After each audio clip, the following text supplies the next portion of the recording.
It's like Stand By Me meets Mac and Me meets Alien during John Carpenter's The Thing. And when you put all that together, you get a big old mess and shit aliens. We saw Dreamcatcher, so you know what that means. Now it's time for How Did This Get Made? We're gonna have a good time, celebrate some failure, not just be a hater, cause you know you wonder, how did this get made? Let's wallow in the mediocrity of subpar art. Perhaps we'll find the answer to the question, how did this get made? Hello, people of Earth, and welcome to How Did This Get Made? I'm your host, Paul Scheer, joined, as always, by Jason Mantzoukas. How are you, Jason? I'm all right, Paul. I am all right. I am upset that June is still on maternity leave. I watched this movie last night the entire time being like, oh, I wish June was going to be there to try and make sense of this. This movie, I mean, the wig work alone, and it would have really taken her down a path. But we have some amazing guests today to talk about this movie, and I am glad that they're here. Please welcome our first guest, a returning How Did This Get Made all-star from episode 5, Drive Angry. You know this guy. He writes on amazing shows like The Walking Dead and Leftovers and The Bastard Executioner and Narcos. He just recently sold a show to FX. Please welcome Curtis Gwinn. Hi, how you doing? I'm flattered that you say people would know me. TV writers are so well known. No. They would know you from episode 5 of How Did This Get Made? Yeah. Okay.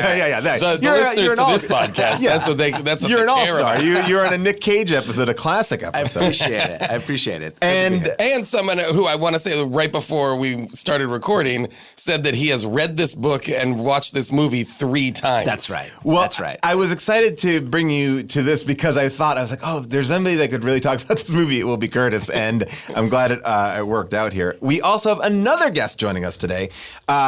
She's awesome, hilariously funny.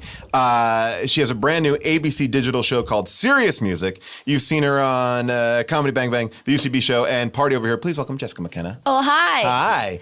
I'm really excited to ask you about that middle time you saw Dreamcatcher.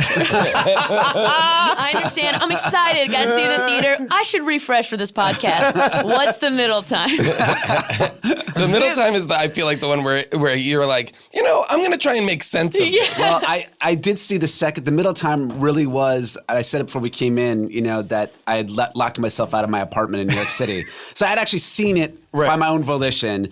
Then a week later, locked myself out of my apartment, went across the street to the movie theater, and was like, middle of the day, it was the only thing that I rewatched it.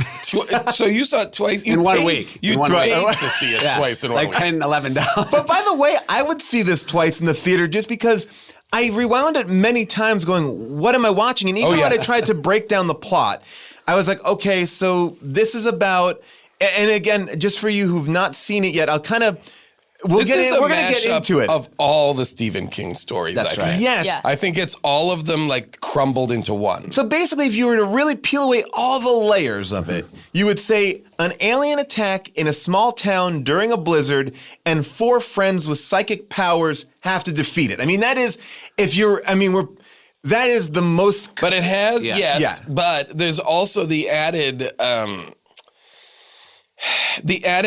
Stephen Kingian kind of thing, which is these kids, these men, because it's 4 grown men. It's Jason Lee, it's Homeland, it's Timothy Oliphant. Tim Oliphant, and who's the 4th? Thomas Jane. Thomas Jane. Oh, Tom Jane. Oh, God. Tom Jane, Punisher. So it's those 4 guys, but you flash back to when they're kids a lot. And so they've been being groomed by another alien who's on Earth to prepare for the alien invasion. That's which right. they don't know. Yeah. So there's also this kind of predestination kind of kids are meant to... But I will argue with the main theory of that, because when you bring in... Morgan Freeman's character, which we should get into, but God. He said so many people in this movie. And let's just see, just again to say at the top of this, amazing people in this movie. Yeah. This movie is this is a Lawrence Kasdan movie. Yeah, what I was going to say was it's not just an amalgam of the hodgepodge of Stephen King stuff. It's also a hodgepodge of the other 2 components of this, Lawrence Kasdan and William Goldman. Yes. William Goldman wrote the original script, and apparently I read interviews with Lawrence Kasdan where he basically just brushed it off, and then I read that William Goldman's involvement in it, and William Goldman's a fucking legend. Yeah. And then Stephen King also was like, yeah, Goldman turned in a draft and like Larry rewrote it. You know, Larry punched it up. But you can see it is it or Stranger Things with the Big Chill. I mean, that is why Lawrence Kasdan was like, I can make this. Oh yeah, even though he never did horror. And it fails on a couple levels there too, because it's not scary. It's not like there's a moment or two of like it's gross. Yeah, it's definitely gross. It's real gross. Yeah. Yes. But it also feels very dated. It feels like a little like when it feels. For this movie came out in 2003, and it feels like if you said this came out in like 1990, you would have been like, oh yeah, of course. The only thing that makes it 2003 is that the effects are better. Yeah. You know what I mean? Like stuff looks okay. It's extremely 90s. I mean, again, look at the three people at the top of the ticket here. Lawrence Kasdan, William Goldman, and Stephen King. There are wipes. Yeah. There are wipes all over this movie. Yeah. I couldn't believe it. I was stymied by that. In a way, I admire it because it really is a project of like people who could do anything and get. You know, the budget was something like $65 million. Yes. I was going to say it's got to be a huge budget. $68 million. Yeah, and you know, Stephen King. At the time, he was like very pro Dreamcatcher, and he hadn't done press for any movies like in 20 years. He hated his movies. He was like, this movie is great. Really? And he did massive press tours for it, which he never did. He sold the rights to it for $1, I think, because he wanted to really make this movie. No, that's his thing. He always sells everything for $1. Okay. But he now, 2 years ago, he said, he had just been hit by a car. Oh yeah. Stephen King, and he almost died. Well, just like. Exactly. Well, that's why like he Jonesy. wrote that. Yeah, he wrote that in because this is what he wrote. The first thing he wrote, longhand. Longhand, he said completely on OxyContin. Whoa. And that he hates it. That he thinks it's terrible. He goes, it's awful. Just awful. By the way, like that makes sense. That makes sense that this was written entirely on OxyContin because it is. Yeah. And after a trauma. Yes, it is a jumble of nonsense. Is this like the book? Is the movie? Is this very close to the book? That for a 90, the book is over 600 pages. Yeah. Wow. So it's a real like that is an epic OxyContin Stephen King book. The book is now. Look again. I am a massive Stephen King fan. I couldn't be any bigger. I love William Goldman, and I really like Lawrence Kasdan a lot. Sure. I love these people, so it hurts me to say, but it was crap. I mean, the book was brutally bad and repetitive. And one of the only reasons I went to see the movie the first time is because he makes reference to it. I was going to ask you I'm about so this. sorry. No, this is perfect. Which is one of my favorite books ever. Who does and when? Stephen King late in the climax of Dreamcatcher in the book, not in the movie. Okay. He makes reference to it. There's like a So they take place in the same universe, meaning they take place in the same town. Well, yeah, Whoa. it's in Derry, Maine, and they were saying that in the movie, I believe, there is a couple like little throws to it, which is like there's they think there's like a Pennywise lives on like a sign at one point, not heavily featured, but also. But here's a question I had, and this is my bad memory of it. Is the name of Pennywise also Mr. Gray as well, or is that like I think so. Okay, all right. No. Okay, then that was my. Unless there's a bigger Stephen King nerd. Wait, than is me, Pennywise an alien? No. Well, you think of it in Lovecraftian terms. Okay. He's it could potentially be an interstellar sort of cosmic. Okay. All right. Like some sort of interdimensional- celestial being. interdimensional Yes. creature that's personifies evil. Wow. Sounds scary. We have not yet really started to talk about the movie. And the fact is, like, go ahead, Paul. I was going to say, also just another thing about the Stephen King book, just to even get, like, the original title of this book was called Cancer. Yeah. Whoa. And it was written because, and this is a quote I have from Stephen King about it. It was You talked to Stephen King? I got him on the phone real quick. And I do want Blake to talk to him. He might be able to. He said the whole reason for writing the novel was the scene where the guy shits out the alien. And that's the scene that became the driving force of the book. And by the way, spoiler alert, guy shits out an alien. And if you think that's the only time an alien comes out of someone's ass, you're wrong. He said, the idea used to be the ultimate taboo was what's behind the bedroom door. And he's like, the new taboo is what's behind the bathroom door, because most people now realize that they have cancer in bathrooms when they find blood in their stool. And he felt like that is the new terrifying experience. That's so dark. But I also feel like cancer as a title would make more sense than Dreamcatcher, which is just an offhanded moment where they're like, Duddits, we made this in arts and crafts. Yeah. I have no, and this is now, so let's get into this movie. I couldn't understand Dreamcatcher at all. Guys, we haven't talked about anything yet. Oxycontin's a hell of a drug, man. Like the memory house makes so much more sense right now. Yep. All of the storylines are all over. Oh, I don't even know. How do you want to start? Let's try to break it down. You meet these 4 guys who all have psychic powers. Like we have a therapist who can read minds. We have a guy who works in an auto dealership who helps people find their keys. We have a guy who's a drunk. What's Tom Jane's power? He's a psychic. He can read minds. Oh, okay. Oh, no, not Tom Jane. I'm sorry. Damian Lewis. Yeah, what's Damian Lewis's Why does Damian Lewis have this memory? Like, do they all have this? Like, they have telepathy. They do say we all got one, but he's the only one who's like to cultivated access it. Yeah. They were like, you remember he used to talk about this all the time, his memory house? Yeah. But he can hear other people's thoughts too. When he's about to cross the street, he says to the guy next to him, what'd you say? Yeah. So, and I think they all can connect with each other. Yeah, because when they're kids, they're all telepathically talking to each other. Right. And it was given to them by this mentally handicapped child. Yeah, they come. Duddits. The movie. This happens in the movie. This happens in the movie. The movie begins. We are introduced to the 4 men in their independent lives. Yes. And they all are kind of calling each other to check in. They're going to go blah, blah, blah, visit Duddits or whatever. One of them's casually about to kill himself. Yeah. Tom Jane is a psychiatrist who is treating a patient. The patient leaves. He goes to his desk. This is in minute 2. Pulls out a revolver, puts it to his head. But can I say, just from a writing perspective, that those are facts, what you just said. But what makes it really terrible is that it is the opposite of, look, I'm not a big save the cat guy per se, this Blake Snyder thing of like the hero's guy, but these guys are terrible people.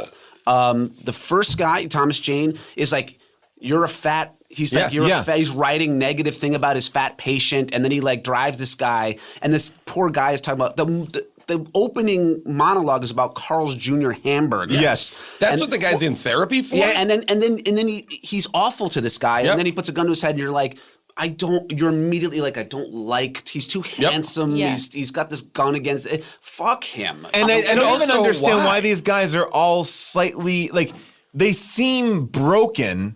But yet you're like, oh, how did they become broken? Yeah. That's why this is all lends to a book. Yeah. And not a movie, but the book is also terrible. So what happens is that you are introduced to all the guys, and then oh, by the way, I just want to say, when you introduced, there was one moment in Damian Lewis that, again, we're talking about wipes, where he's like, where he says something like bad to the and by wipe, we mean an edit that goes from left to right, like where Star Wars scene, style. Yes, Star Wars style, which is not something that is currently used as a way to edit. And not in a story that takes place on Earth. But they also did, I thought, like, in addition to the wipes, they did like an SNL, like, frozen caveman lawyer kind of pushing on Damian Lewis. Like the camera's like to the left and it's like whoop, whoop. Like it just like it goes across and pushes into his face. Can I also just say that we're struggling to piece it together in a movie, again, from the writing standpoint, where they specifically just say everything. Yes. They just flat out, there's no subtext. Almost every line is exposition. There's like a 3-minute, and I'm going to play it later on, I think, a monologue that one of the characters does that is kind of talking to the audience, trying to sum up the entire movie to be like, it's an hour and 20 minutes in, but let me try to help you out. How long is this show? How much time do we have to do? Somebody's gonna have to do a podcast about this podcast, just because they're gonna be like, guys, I'm 15 minutes into the podcast. They have not yet started to talk about the second flashback. All right, so because there are within the first 5 minutes, it goes 6 months in the future and then 20 years in the past. Yeah. And it jumps around through time, and then over an hour in, introduces Morgan Freeman and Tom Sizemore as equally as important characters. God. I don't want to get ahead of it. My first question is: so we meet Damian Lewis, who is A teacher? A professor, professor, a good guy professor. He's nice. Jason Lee seems like an alcoholic. Thomas Jane is... And Jason Lee is like... The worst character in a movie, most hateable. He's full of jargon and catchphrases that are preposterous. I was saying, it was like watching Back to the Future 2 where they're trying to make words exist that they don't. Like, you Bojo. Fuck me, Freddy, bite my bag. Criminettis. Yeah, something bananas, too. It's all, you know what, it's almost like they were like, I want this character to be a newsie from the 30s. Yeah. Well, that is very Stephen King. Yeah. And that stuff that is taken, when you read a Stephen King book, he always has characters that talk in that kind of like, I don't know, almost like 50s, but rough talk. Yeah. And it works in his, for some reason, the tapestry that he weaves, you go, okay, you read the book and you're like, I accept this. Yes. Form of Well, talking. this is how this character is defined. Well, let's take a listen to one of my favorite parts, the fuckeries and fuckaroos. Oh, boy. This again gives you a sense of, this is the first time all of our guys are getting together in a cabin. We don't know why. And this is the kind of talking you're going to hear. Met some lady at bingo, went back to her place. Turned into a pretty nice fuckery. As opposed to a fuckaroo. Obviously. Though I'll admit I've had perfectly good fuckeries turn into fuckaroos in a flash. Try Viagra. Viagra? I'm practically at full salute all day. You're remembering yourself in the 4th grade. What, you having wood problems? You haven't tried it, have you? Hell no. You won't believe it. You dropped that little blue bomb, your heart is a Louisville slugger for 12 hours. 12 hours? Talking Yastrzemski. You don't have to need it to love it. So Jason Lee brought in Kevin Smith for the day, right? To do Punch Up. Because that is like a Clerks scene. Yeah, that is crazy. so crazy. Honestly, as I was watching this scene, though, I was immune to how ridiculous he sounded because I was like, that's nice of him to be the one to cook dinner. You know that thing where you get a vacation home with your friends, you're like, who's going to really like take this mantle? And I was like, whoa, he's got his own recipe. He's got 2 different hot sauces. Oh, my God. Way to step up to the plate, Beaver. His name is Beaver. Beaver. That's his name. Yeah. I forgot about that. So we don't know why these guys are broken. We don't know why they're all in a cabin together. They've been coming for 20 years. Jason Lee puts physical notches in a cabin I have to assume they don't own, that they just rent. They get charged like $50 every year. notch, and they're like, worth it. The thing that was crazy to me also was that these 4 dudes, in my opinion at this point, though some of them have more likable qualities, but they are treated so much like a unit. Like they are treated so much like, we're going to invest in all 4 of these guys. We're going to show them as kids and this long bond that they've had. They're going to do this nice thing for a handicapped child. We're going to really like these dudes. And then we're supposed to know that Thomas Jane and Damian Lewis are more important.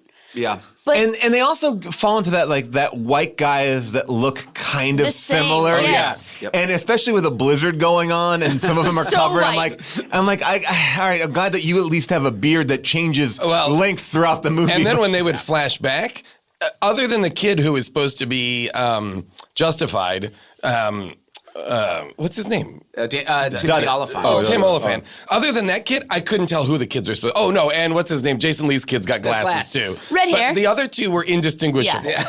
I was like, wait, which is, the kids, sorry. But they are a quartet of people who you're supposed, it is like Stand By Me. They're on an adventure, the kids' version of it. They come across a handicapped kid. They save him from bullies. And then bullies who are trying to make him eat shit. Yes. And the bullies are holding the shit, and I mean, it's a small detail, but it was a really perfectly formed shit. They're already being you're punishing yourself. Yeah, by holding the shit in your hand. And then they get superpowers. Do they ever show? I kept on going. Did I miss something? Like, does Duddis just? I think it's supposed to be a reveal. It makes more sense not much more sense, but a little more sense in the book, and that he's the guy who's got magic powers, and it rubs off on them just by being in his orbit. They get these powers, but it's really because he's this. I don't want to spoil anything, but he's. Well, you can. We can. Yeah, you can spoil why not spoil it? You can, because it'll be worth it to, I think, at least understand where we're going. He's an alien. Yeah, he's the enemy of the evil aliens, presumably in deep space. So he's a good guy. But he's a good guy, and he has given them why he is under the guise of a mentally challenged child. Wouldn't that be a very difficult life? Well, that I could. Yes. That I was really hoping you were going to explain. Well, No. I think I can maybe help here and say that the original ending of the movie did not reveal Duddits to be an alien. So that's interesting. But in the book, it does. I don't recall. Oh, okay. I don't recall. So the original ending is, and I know we're skipping to the end here. We haven't even introduced that aliens are in here, and we'll get to that. When there was an alien, when the alien turns into an alien. Yes. You know, when Damian Lewis turns around and there's a giant, 9-foot tall gray, I was like, are you fucking kidding me? Well, so, man, it's hard to even. Because you have to set it, I think even to understand what we're talking about, you have to lay it all out. So they're in this vacation house. A man comes who's having some stomach problems. Yes. He's farting his brains out. Yes, and there's a lot of bad farts in this movie. There's a lot of comical farts. Yes. Comical body horror. Yes. You know, it's almost like funny David Cronenberg, which, by the way, is a type of movie I would love to see. And he comes to their house and he's getting progressively sicker and his stomach is distended and weird, and they, and he's getting sicker, and they go to he runs to the bathroom. They come home, they find blood around the house, and he's in the bathroom, and basically he has shit out this snake-like monster. Yep. Who opens up like a vagina to a certain extent. He is both a dick and a vagina. Yeah. He is both. And it's got teeth. Teeth that run the length of its body almost. Yeah.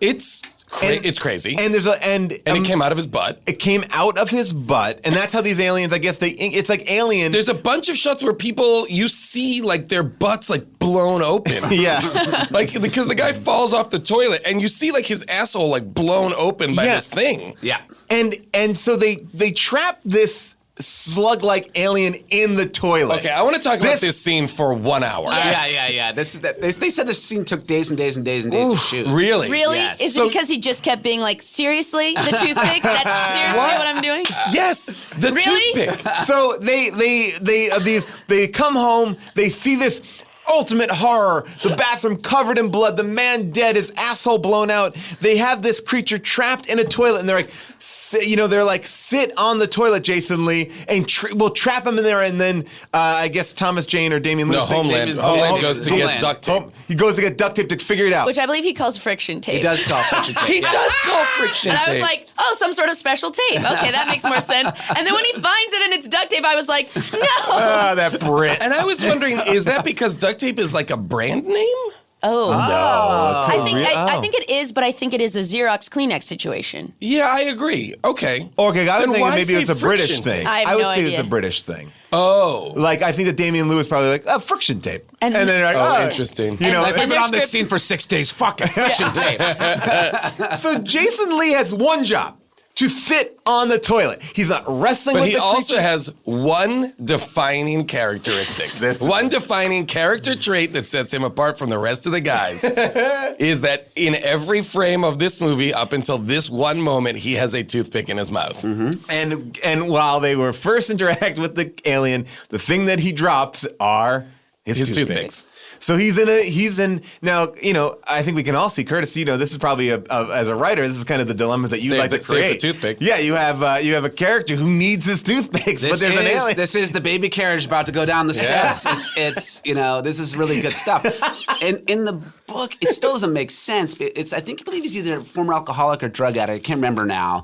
But the toothpicks are like his way of curbing that and the stress or whatever. You definitely get, this is like his coping, and he's in an extremely stressful situation. There's a blown out butthole man staring at him, and he wants a toothpick. There's also 20 toothpicks, but only 2 didn't fall in the dead man's blood. Yes. So, and it's still in grabbing this, you're definitely going to brush the blood. It's also a toothpick that's on the floor of a bathroom. Yes. Never mind a bathroom where a man has just died. Yeah. And also, he's in this bathroom arguably for 2 minutes. He couldn't curve. He couldn't be there's a monster in the toilet. There's real fear. There's stakes. Yes, the toilet is like a bucking bronco of a slug man trying to come out and eat his butthole. And he's gotta munch on a toothpick. And so he's literally taking his ass off the toilet to reach the toothpick to sit on the toilet. Well, this is where everything is wrong. And the tone is every single note is wrong.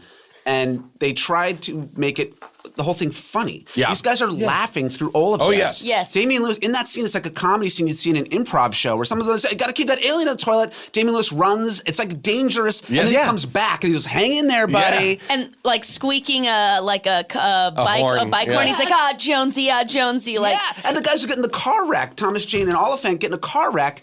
They pull each other out there laughing. They're man, they flipped the car 8 times. Yeah, and then they meet a woman who farts. It is like you combine 2 movies, but neither movie knew that they were in each other's movie. So those guys were reacting. It's even a lighter Big Chill because they're not even addressing, it's not like, one of our friends died or anything. It's like a horror movie or whatever with all this stuff, but there is scenes that are Big Chill like the one you just played where Jason Lee is cooking for everybody and they're all in the kitchen and he's got blown last night. Yeah. What? The dinner scene where you're supposed to get to know these guys, where they're all sitting around just chatting and this is where you get to like these dudes or get to know them.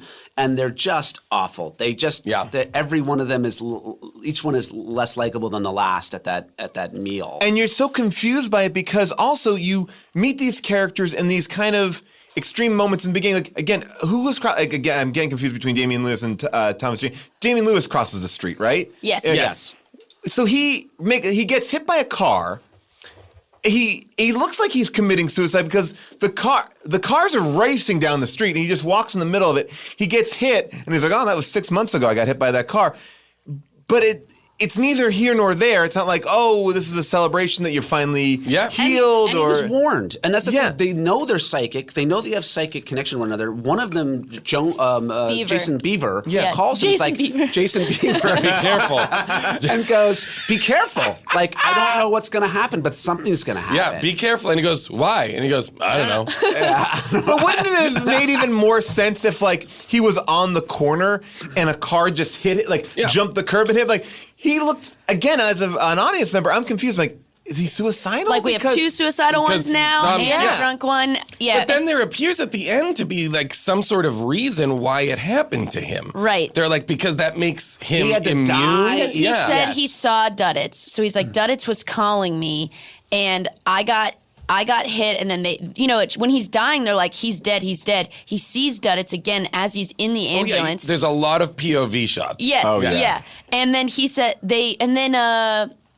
Thomas Jane mentions later, I think he's immune because I think he died. But immune to what? Immune to the alien sharing his body? Yeah, but that's not the way anyone has died. Everyone dies from a butt explosion. Yes. So no one has died yet from sharing their body with Mr. Gray. So we don't know that that's a death-causing situation. Well, but the other thing is, Mr. Gray, oh God, Mr. Gray, the giant alien who has a British Mr. Gay is how Duddits pronounces it. Yes. It's very uncomfortable. Yes. Well, Duddits does a lot of uncomfortable things in this movie. Well, I think one of my favorite parts of the movie, a part where I wish there was sort of sitcom like audience applause is when Donnie Wahlberg comes on the stairs as the adult Duddits. The reveal of Donnie Wahlberg. Oh, see, for me, that reveal came when the credits rolled, and I was like, Donnie Wahlberg? The fun credits where we relive the fun dinner Oh they my had. God. Well, we'll get to the credits because the credits need to be Like unpacked. techno, like Yes. a drive, like We haven't talked. It's almost like a rap version of the song. It's I like was expecting like a Ninja Turtles rap where it's Totally. like, Mr. Gray, he saved the day. Nope, that was done. It's in a regular way. like LL Cool J from like Deep. What was it? The Deep Blue Sea, yeah. Deep Blue Sea. You know what? Let's just play it for a second because it is what we just talked about. So this is the final line of the movie into the credits. This is a movie where we've just watched aliens and people dying, and it's a serious movie, and it's this one right here. Jones, if that's really is your leg. I got it! They're my friends. We're all best friends. Here's the Duddits. Dreamcatcher. It is. Why is the movie called Dreamcatcher? Well, that brings up Why a great is there point. a Dreamcatcher? What is that part of it? Well, okay, when we see the flashback where we see the boys, either like if it was a process of getting powers and now this is like the moment where they finally fully realize their powers and they save another girl, that they say, let's do the Dreamcatcher, where they all put their hand on Duddits' shoulder to mirror the Dreamcatcher they made for Duddits in arts and crafts. Yeah. But And then that's What does that still mean? nothing. Yeah. I mean, I assume it means like that sort of position is how they felt their powers. Is like, well, we used to have to touch Duddits to get the powers. Now he's put it in us that we can. This is me taking like leaps and leaps. Guys, I have brought some OxyContin. We're gonna do it now. We're gonna fucking break Oh, this. it's a Dreamcatcher. So Catch dreams. we're gonna go away for a couple minutes. We're gonna take these drugs, and when we come back, we're really gonna get this movie. and we're gonna understand. Start this. over again. Can you imagine if we were like, how did we not get it? Okay, here it is. This is the movie. Okay, really? Okay, so Duddits makes total sense because You gotta understand. For me, like at this time, I'm a Stephen King like mega fan, super fan, and I'm most particularly a fan of the Dark Tower series. That was since childhood. I've been reading those books. Series that spanned his entire career. They're making movies out of it and all this stuff. But so I would read anything. And I was a huge apologist for anything Stephen King. I'd be like, I don't care because I love him. He's been my whole childhood and adult life. I've loved his books. And it was just crushing and crippling to read this book. It made no sense. And the fact that it went on for 600 plus pages. Oh my God. Yeah, it just wouldn't end when it I did feel like end. it was like his therapy to get out of the hospital. It's sort of like his journal in the hospital, it's like, and then release it. Yes. Like it just. Yes, and he's not disavowed it, but he's like, it's terrible. It's just a terrible book. Well, I guess there's so many things that don't make sense. And one thing too that I haven't even talked about, but I feel like I assumed was that Duddits was long dead until they reveal that he is not. Oh, yeah. Like there is a remembrance of him in this time. And Yeah, they're they like, oh, cheers. They go like, Yeah. just a Duddits. Yeah, that weekend, the night where he gets hit by the car and Thomas Jane almost casually kills himself. He says, "I think we should go see Duddits this weekend." Okay. But I was also like, "Are they talking about his grave?" That's what I kind of felt like. and also, he's an alien, but can still get earthly leukemia, or is that not really leukemia? Or is he an alien in the same way that Mr. Gray is an alien in Jonesy's body? Like, is he just in the body of a boy? I don't think so because... No? So who's that woman? The mother. The alien jumps out of Jonesy and Jonesy's still there. You're right. Duddits turns into an alien. There's no So Duddits who's body. the woman? An adoptive Who's that mother? Did she get did she Superman him, like find him in a field Yeah. and then Yeah. like Maybe. because she's I like think she's a caregiver, right? Oh, I'm sorry, audience. An enormous spaceship lands on Earth in this movie. Crash lands in Maine. An enormous spaceship full of aliens crash lands in this movie. But we're only going to spend like 10 minutes on it, and Max. it's like an hour and 40 in. Yes. Yeah, I kept on writing. When does this movie start? Like, it really starts about 30 minutes in. It keeps starting. Yes. Different versions of the movie keep beginning every 20 to 30 minutes. We have not gotten to Tom Sizemore. Nope. Oh my gosh. Sizemore has a whole journey. John Wayne's gun. With a tracking device. He's going to stand in an open snowy field and just shoot a helicopter. Yep. Oh my gosh. The mowing down of the aliens. The genocide of the aliens in the Morgan Freeman's eyebrows, which were Morgan really Freeman's eyebrows were amazing. out of control. Why are the aliens standing in a field sending psychic message? There's no virus. Yeah, That's not going to work. and they're just waving, like we're just There's waving. no virus. There's no Don't virus. hurt us. Going back to your point in the beginning, you're saying, well, Duddits trained these 4 boys to help prevent the alien invasion, but Which is now happening as they are adults. But I would argue that it's been happening for a while because Morgan Freeman says I spent 25 years chasing this thing all around the world.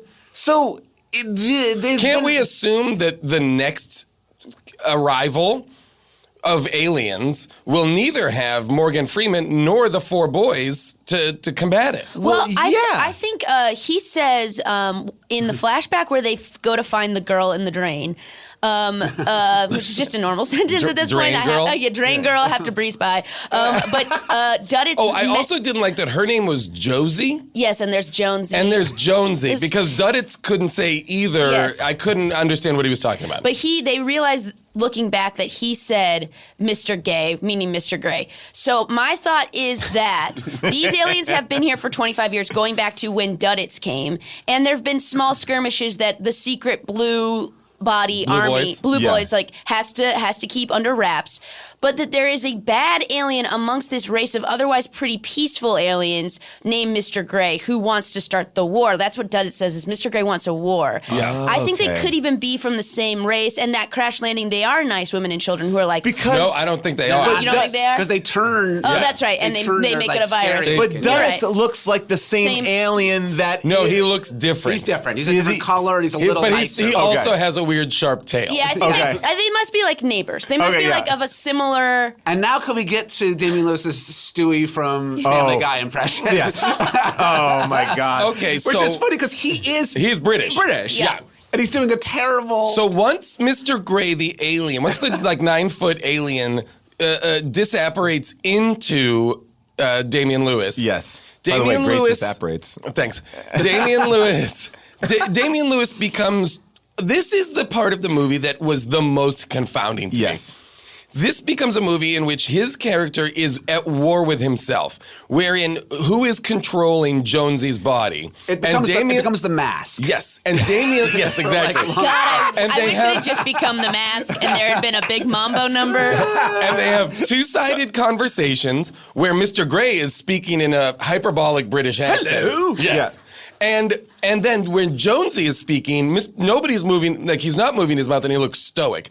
Also, Damian Lewis is trapped in his quote-unquote memory house.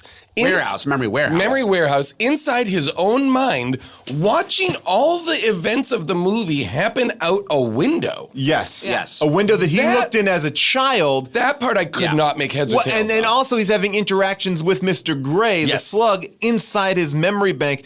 And the memory vault is so weird, but let's take a listen to the dueling voices and when they're kind of talking to each other. Here we go. What was that, Mr. Jones? What did we just pass on the road there? Are you speaking to me? Yes, I am, Mr. Jones. Or is it Jonesy? That's what your friends call you, isn't it? Let's be friends. Mr. Bond. Why are you letting me live? I'm borrowing you. We're going to take a little journey. Fuck you. I know what that expression means. I've studied the foul language section of your memory warehouse. How about this, Mr. Gray? Eat shit and die. Why'd you call me Mr. Gray? Also for Ishtago. Someone told you about me. Who told you about me? So that you get an idea. Don't talk about the Germans. Don't talk about the war. I mean, he sounds like fucking crazy. Faulty Towers. It does. Holy shit. Apparently, he was doing an impression of Malcolm McDowell. That was his actor's choice. Amazing. Which is odd, though, because he's British. Yeah. You wouldn't have to And put why, it on. why does the alien want to be British? Everyone would want to be British if they came here. They'd be like, what earthly accent should I adopt? Oh, the one with the most authority. Yes. Well, yeah, that's it. So that's going on the entire movie. Oh, I'm sorry, Paul. No, it's not going on the entire You're movie, right. because it doesn't start for at least an hour. Yeah. So the next hour and a half is when it takes place. Right, and so they're having this. It just feels like the entire movie because it's its own movie. Is when Timothy Oliphant has been like kidnapped by Jonesy Alien. Oh, Mr. after Gray. almost having his dick get bitten off. Yes, by another ass worm. By another ass worm or shit weasel they call him. Yes. Oh shit! Oh. Thank you. And they're on that snowmobile. Shit weasel is amazing. Yes. Yeah, that's amazing. And then finally, Timothy Oliphant's had enough of helping this alien. He's like, and he tells Mr. Gray to bite his bag. He goes, bite my bag. And then Jonesy / Mr. Gray says, I think I will bite your bag and everything else on you. And he turns around and eats him. Yeah, in he becomes one like fell a swoop. big giant mouth, teeth But mouth. the fact that this interstellar alien from a highly advanced civilization that's come across the cosmos is like, you know what? I will bite your bag. I also love the idea that the idea of the memory vault is so interesting. It kind of reminds me a little bit of there's a great Sherlock where like a guy. Memory palaces are a thing. That's like I understand what they're referencing, but to make it an actual place that he is trapped within, is complete insanity. And that he's having like a little chase scene in. There's like one part where he's like, oh, Mr. Gray is like busy. I don't know how Mr. Gray is busy, but he's like running around collecting files to then bring into his secret office, which for whatever reason, Mr. Gray can't access, but it's just an office. Oh, they explain all of that at dinner. Yeah. He's like, they're like, well, what do you do about the stuff you don't want to forget about? He's like, I keep that in my secret office. That's where my Blue Bayou lyrics are. Because I had to make room.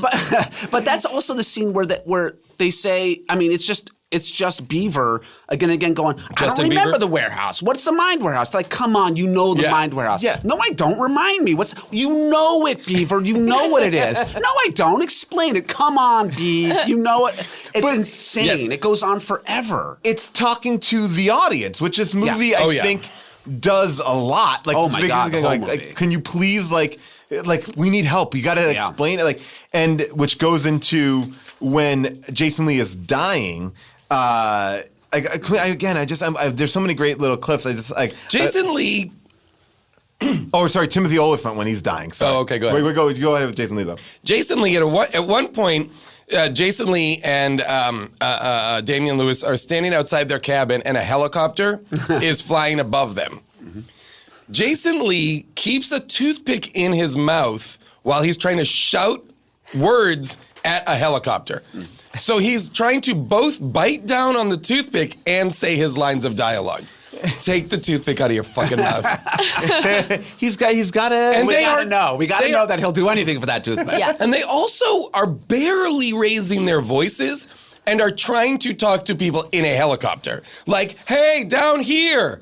And the people are like, just waving at. It's nonsense. Well, it also does my favorite dumb thing. We talked about this in Stealth as well, where people in helicopters look out the window to talk to people as if like they're in a conversation. They're in a conversation together, which is like always the dumbest thing. It's like no one's like, hey, I'm looking at your like. There's no reason to make eye contact when in dueling helicopters. Oh, how about this?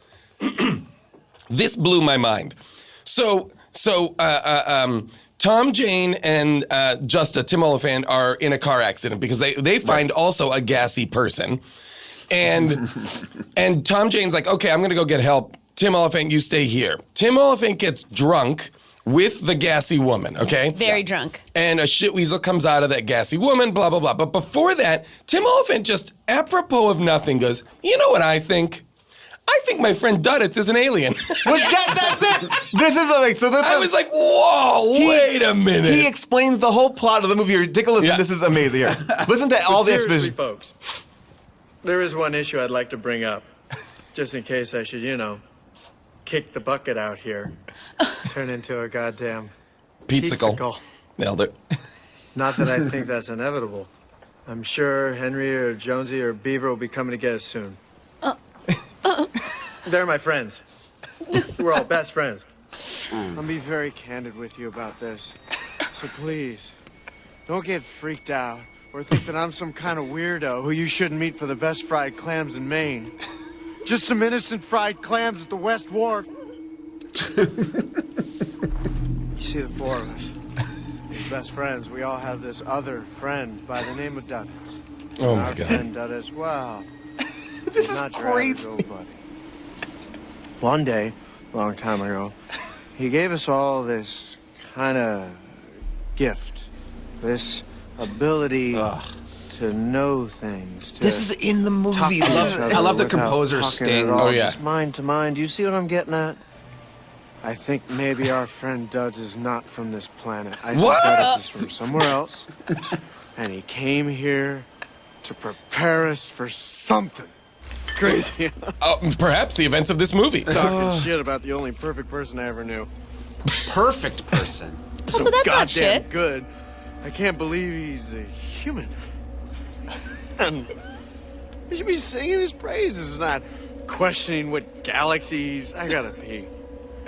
That happens. Oh my gosh. That's like when you just hear that, like that's Over an hour into the movie. and it's very like theater-like. It's sort of Yes. like, let me tell you. It's a soliloquy Yeah. with like the slim like veil of no, he's talking to this passed out woman who's dead, but he doesn't maybe realize she's dead. But it was also like it sounded like they were like, just in case the audience is lost, will you like improvise a monologue here, Tim? And here are the bullet points. And if you could repeat that you're friends as many best times as friends, possible. but make sure you say best friends. Because we like don't know if that dinner scene's gonna get us all we need. It smells like a reshoot. It's like we can get him Yes. out there. We'll put the snow. Just explain the plot here because we're finding people who really are checking Also, out. I really couldn't believe that I didn't find Oliphant handsome in this movie. It was blowing my mind. I was like, how is he? What's happening? His hair's just a little bit down, and I'm like no longer finding this guy super attractive like he normally always is. Well, he also is a creep. Yeah. Now he uses his psychic powers to like hit on this woman and try to get her to have fried clams with him at the best fried. Oh, clam good. It place was in just Maine. my subconscious being like, you shouldn't be attracted to No, this. that's like your internal. Yeah, like red flag. Red flag. This guy's a danger. He's an irreprehensible character. I think he's sort of flirting with this woman at one point Yeah. too, or pretending they're on a date or something. Right, Yes. the dead woman with the thing out of her ass. Yeah, Yes. he's not a likable figure. Yeah, I guess maybe he like tried to ugly himself up because he needed to be a guy that people wouldn't be interested Well, they're in. like, we got Thomas Jane. We got the handsome quotient down. Yeah. Who else do we got here? Daniel, pretty handsome. Yeah. Let's give him a beard. Oliphant, good-looking guy. Let's just make him a creep. Yeah, he's an alcoholic creep. And then Jason Lee, toothpicks. Put them nerdy Buddy Holly glasses on him, too, while you're at it. Oh my gosh, this is. I also loved that whenever they would flash back to the kids when they were kids, and even when they would meet with, like, when they come upon Duddits and the bullies are there, blah, blah, blah. Almost every single kid is given a ball or a frisbee or a piece of sports equipment to hold. Paddle with a ball at the end. It's as if when you hung out with your friends, you're like, oh, you bring a ball, you bring a basketball, you bring a football, I'll bring a frisbee. Well, it was Kids so have balls. funny. Those flashbacks really did have the quality of a Stephen King made-for-TV movie from the 80s. Yes. They Yeah, looked it like felt- It or, Yes. or The Stand or something where you're like, this is It- not and that's good. what it felt. It felt like cheap like that. Yes. It didn't feel like, there's any. video because Yeah. the rest of the movie is actually relatively beautifully shot. Yeah. like the look Oh. of things is relatively It's nice. expensive. It's lovely. Like, guy who- especially the main stuff, like Yeah. all those big, like beautiful kind of like snowy forests of Maine. Yes. It looks gorgeous. And it's almost constantly snowing, which is like pretty visually cool. Just Yeah. like, Yeah. can't believe it's like always snowing. Two things. One, I think that the DP is an Academy Award winning director of photography. I'm pretty sure. I believe it. And then two, how about those animals? Yeah. Running. I forgot yeah. about the animals Yes, running. all the practical animals Yeah. running away. It was like a Warner Brother, like an Yeah. old, like what do you, like a Bugs Bunny or something. Yeah, like, all the animals are running. Also, and they're like repeating. The same Yeah. 12 It was. animals. Yeah. It was. They have red stuff on them. They have Right. signs Oh, they have of the the virus. virus. And we know that animals can have shit weasels because Yes. a poor German Shepherd Oh, yeah. suffers Oh, yeah. this fate. He makes them eat it. But Morgan Freeman is obsessed with the idea of a hitchhiker. Well, there was a whole woodland parade that Yeah. could hitchhike out of this area. That's right. Like there are hundreds of deer carrying yeah. this why virus. not? No, why not crash 20 miles in? Like it's right outside of Boston. The whole movie is about these They aliens can getting. also turn into mist and fly away. Why don't they just run? Why, yes. Yes. Just get to Boston. Why are So the easy. aliens standing outside of their ship waving? Why not just immediately? Okay, you crashed. Great. move. Let's go. Go. Let's Let's mobile. red dust ourselves. Exactly. Let's red dust as fast as we can. By the way, Curtis, you are right. That the guy, the cinematographer or the DP, was the guy who did Mad Max Fury Road. Whoa. Which, Yeah. and the Harry Potter. And, he's and like Rain Man and very Animation. famous. Yeah. It looks. I mean, Well, again, top of the everybody ticket. involved. Yeah. Oh, yeah. Oh, no. If somebody was like, oh, do you want to meet Lawrence Kasdan on this movie William Goldman wrote about? Yeah, fuck yeah. That's what Damian Lewis said in an interview. Stephen King book. He said, he was like, hey, when Lawrence Kasdan hands you a script that William Goldman has written from a Stephen King novel, like you go, yeah, it's an easy answer. I kept thinking about them like calling their moms and being like, oh my gosh, I'm about to be in the best thing of my career. It's all happening. And then just the sadness of like, oh boy. I mean, midway through, they must have. I mean, but you read that. I guess they were all relatively lesser known then. Yes. So This is before everybody's big. Was Oliphant on breaks. Deadwood yet? I don't He'd even done know. Go. Right. I think he'd done I think Go it's by then. because it's 2003, so that's pretty early for all these guys. I think. At that point. But there's so many weird things, and I imagine also if you're adapting that book, you must go like, I don't know if this is a good book though, because it is. I mean, the book is, relatively given like an average of a C+ rating, which is, so it's not like the best Stephen King book you're adapting. No. And then also there's like weird little things. This is a detail I thought was interesting too, that Morgan Freeman's character in the book is called Colonel Kurtz in a reference to Apocalypse Now. But in the movie they were like, no, we don't want, like that's even. They named him Colonel Curtis in the movie.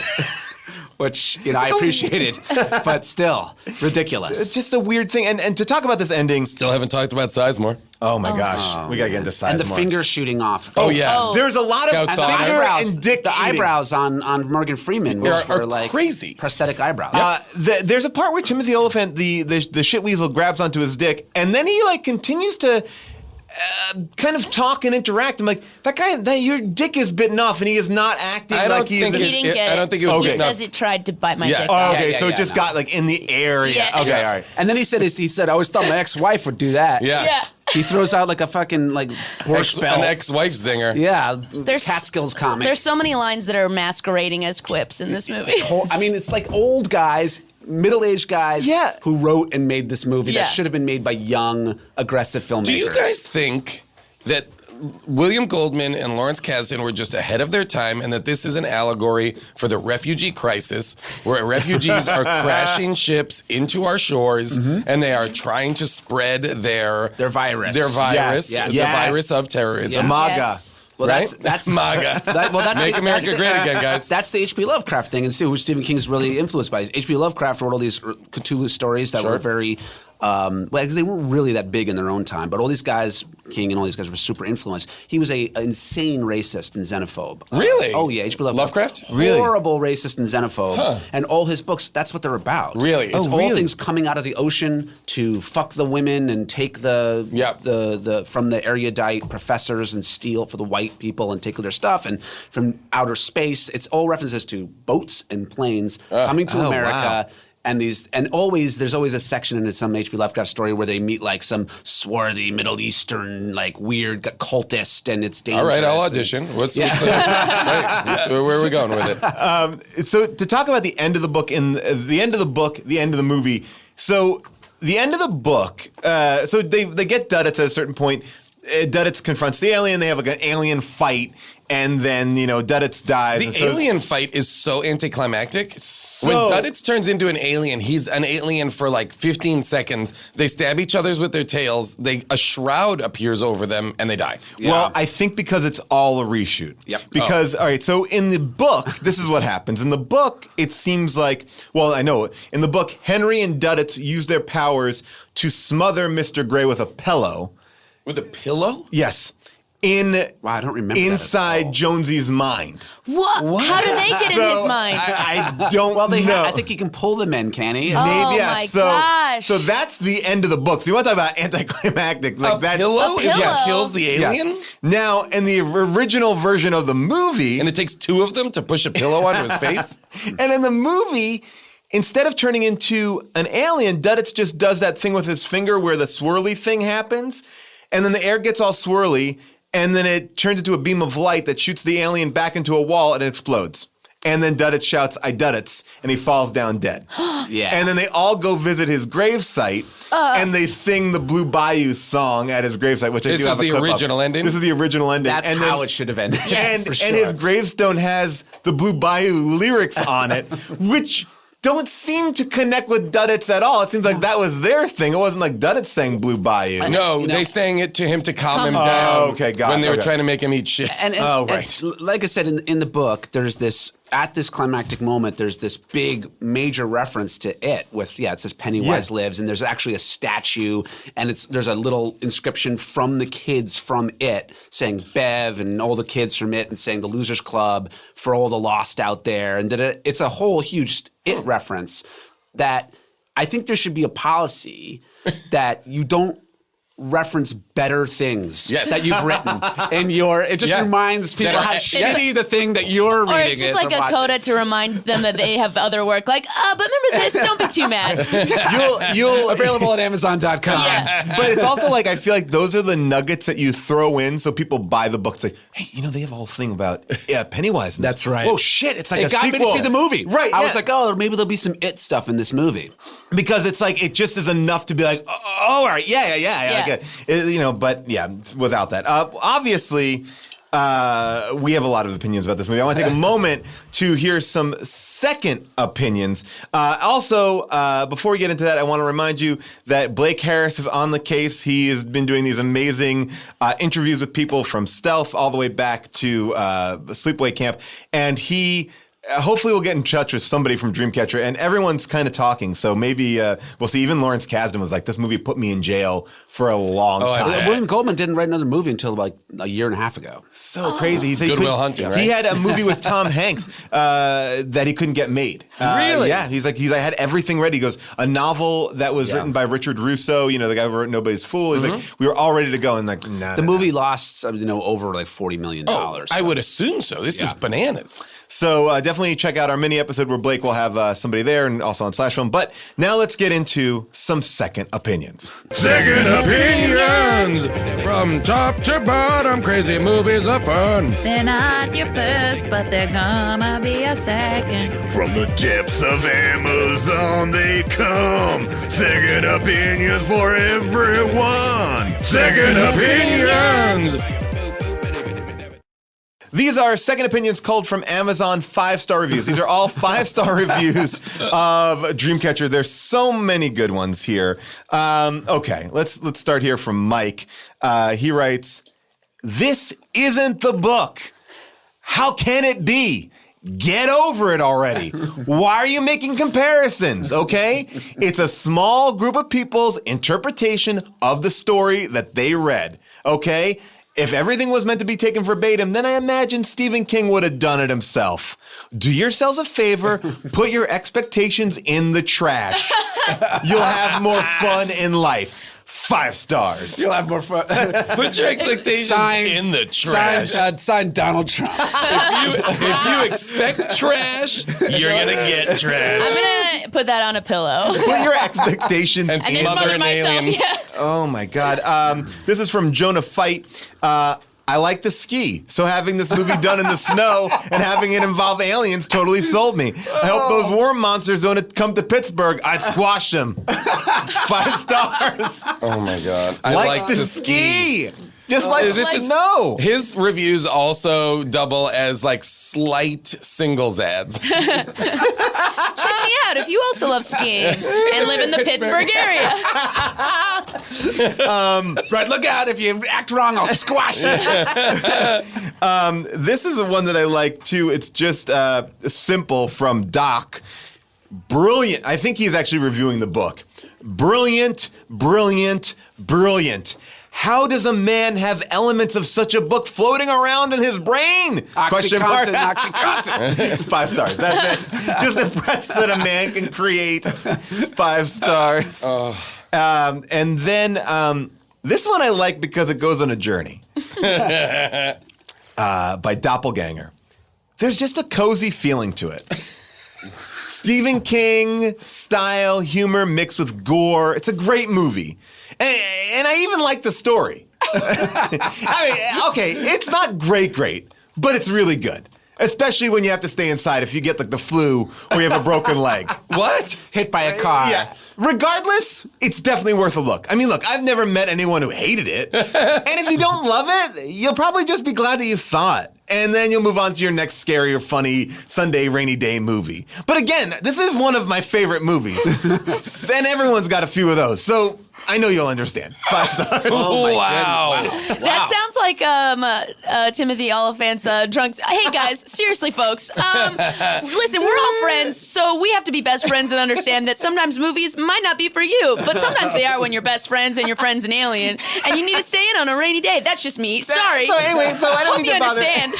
I gotta say, look, I got it. Like Lawrence fucking Kasdan. Yeah, man. He wrote Empire Strikes Back. Yes. Oh, he's amazing. And I think he even said it. Did he write Raiders, Last Return of the Jedi, The Bodyguard, Force Awakens. In an interview I read, he said he wrote Return of the Jedi as a favor to George Lucas because he didn't want to do any more Star Wars. He was like, I did it. And half the stuff that was in Temple of Doom, he wrote. He wrote that, and they just moved it into Temple of Doom. He's like, he's incredible. So I feel. Oh, yeah. I mean, look, wrote Big Chill, Silverado, Bride. Accidental Tourist, Grand Canyon, Wyatt Earp, Mumford. Like he's written like a bunch of. And William Goldman, I mean, it's All the President's Men and Marathon Man, but I can recommend to your audience, Paul. Yeah, please. That if you want to see another William Goldman stab at horror, it's available, I think, on Amazon Prime, but if not, it's on Shudder or something. Is a movie based off one of his own books called Magic, starring a young Anthony Hopkins. Oh, I know this movie. With a ventriloquist dummy. And it's Anthony Hopkins and a ventriloquist dummy. I won't say anything more than that, but it's a thriller horror written by William Goldman, based on a William Goldman book. Oh, I gotta highly recommend that it has this very Jonesy Mr. Grey quality to it. Oh, I'm very excited about that. I want to see that. Final Amazon review here. This is my favorite one, all in caps. Okay, whoa. Wait, tell me, honestly, you're in a secluded cabin in the woods and you look out the window and you suddenly see every single animal in the forest running in horror the other way? You're not scared? Whatever. You guys all smoke too much crack. This movie rocked. 5 stars. Wait, what? And those animals weren't even running in horror. They were just trotting. They were trotting. Oh my God. And it was very cute. It was a cute moment. It was a very like a Bambi family moment. Of bunnies. Yeah, there's bunnies. There was like a bunny family. Oh my God. This movie, I also wanted to just share with you the tagline of this movie. Put your expectations in the trash. You'll have more fun that way. These are the ones because it goes, 4 friends hung a Dreamcatcher in their cabin. It's about to catch something it cannot stop. That is not anything to do with this plot. Nope. The Dreamcatcher is irrelevant. Yes. Yeah. Entirely irrelevant. It does technically catch the virus. The virus starts growing over it. Okay. It burns up. Yeah. And so it can't stop virus or fire. I know that his wife convinced him to change the title, Stephen King's wife. From Cancer to Dreamcatcher. So that might have just been like now I got to weave a Dreamcatcher into this thing. Yeah, like now I got to go back.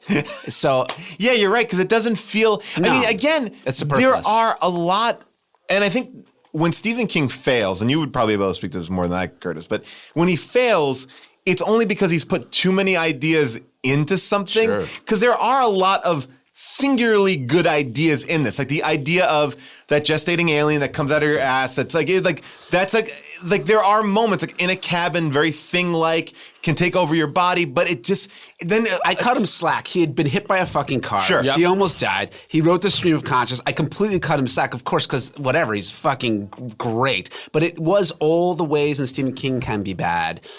With the like the way that the Beaver character talks, that's sort of slangy, that doesn't exist anywhere. Yeah. A magical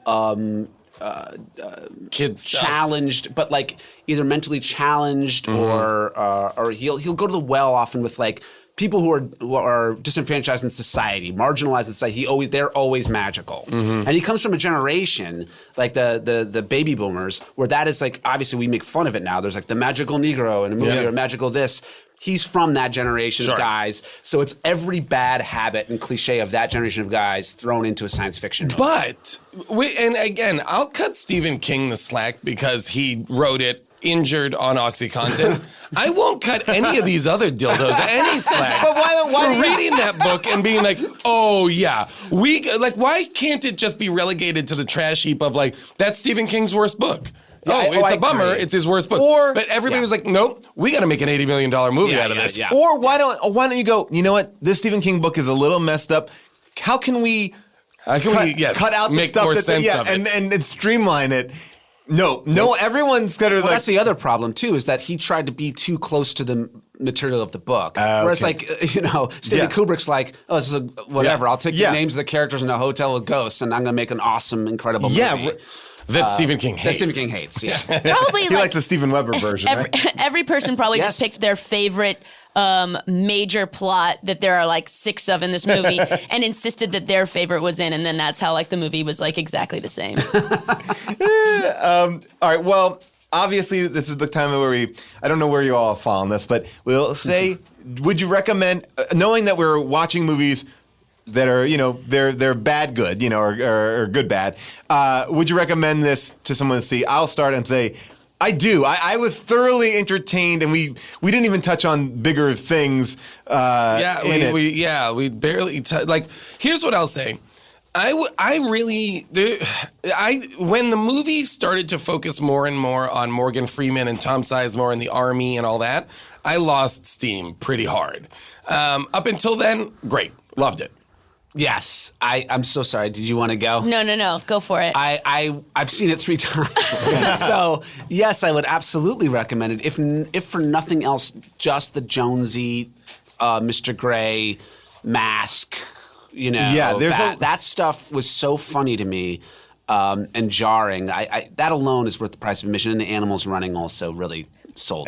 I think if you're in like a snowy cabin and you have the flu, why not pop this movie? Wait a second, did you broken your leg? Or like if you broke your leg, I don't know. There are worse. Area. You guys understand there are worse movies, and you just don't be too mad. I've never heard of anybody say like they hated it. Yeah, like certainly no, and like even if you watch it and you don't love it, but it is your favorite movie. Well, and everyone's got a couple of those. I think there's enough redemptive, like ridiculous fun in this. I mean, like just the fart stuff alone. I'm so incredulous that was in this movie. Oh, it's crazy. Yeah. It's because there'll be comical farts. Yeah, it's like yes. It's like Wet Hot American Summer style fart. And then then the guy leaves and they're like, "Whoo!" Opening windows, like, "Oh boy!" Like cut to like laugh track. Yeah. It was just insane. So I would love a cut of this movie, like Curtis said, like where it is like laugh track and applause breaks, like a sitcom style thing. And like, ooh. Did Lawrence Kasdan write anything else between this and The Force Awakens? I think he wrote that. He wrote that movie. I believe that like I call it like not an older person movie, but it is an older person movie. Right. It was like Sweetest Kiss or something like that. Well, you can do that research yourself. Yes. Sorry. But if you have an opinion on this movie, we'd love to hear it. You can call us at 619-PAUL-ASK. That's PAULASK. 619-PAUL-ASK. Are you still taking calls at 619-PAUL-ASK? That's for ASS? That's a different line for a different show. But I am taking it. But this is more for the podcast and Dreamcatcher. Or you can leave a comment on the earwolf.com message boards. But now let's talk to our amazing guest. Jess, you have a brand new show on ABC Digital. Talk to us about this show. It's called Serious Music. You can watch it on abc.com for free. Ooh, nice. If you got the ABC app. But you could just watch it for free. And it's about me and my writing partner, Zach Reno, playing versions of ourselves where we're 2 comedians who write songs, and like a Justin Bieber type thinks one of our songs is real and hires us to be songwriters. So then we are undercover trying to understand the music industry and make him a less shitty person. That's awesome. I'm very excited to see it. And you and Zach are amazing, and your songs are great. And can people find them online too? Yeah, you can find the Zach and the Jess on YouTube and see some of our vids.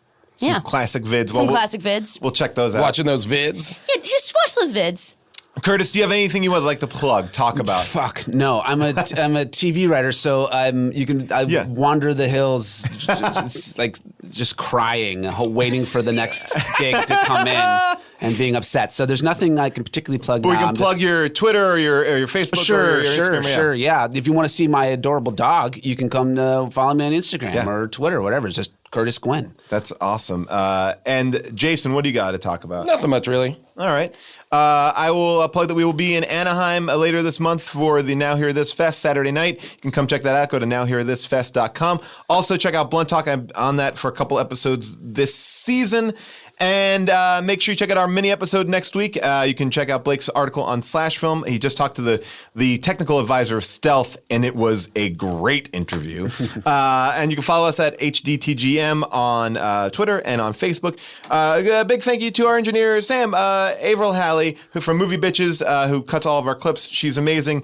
July Diaz, Nate Kiley, Marissa Zeitz, Leanna Waldron, and everybody here at Earwolf. Thank you so much for listening. As we leave, let's take a quick listen to all the main characters from the movie singing Blue Bayou from the edited version, the ending of the movie. There you go. Nickels, saving dimes, working till the sun don't shine, looking forward to happier times on Blue Bayou. I'm going back someday, come what may, to Blue Bayou.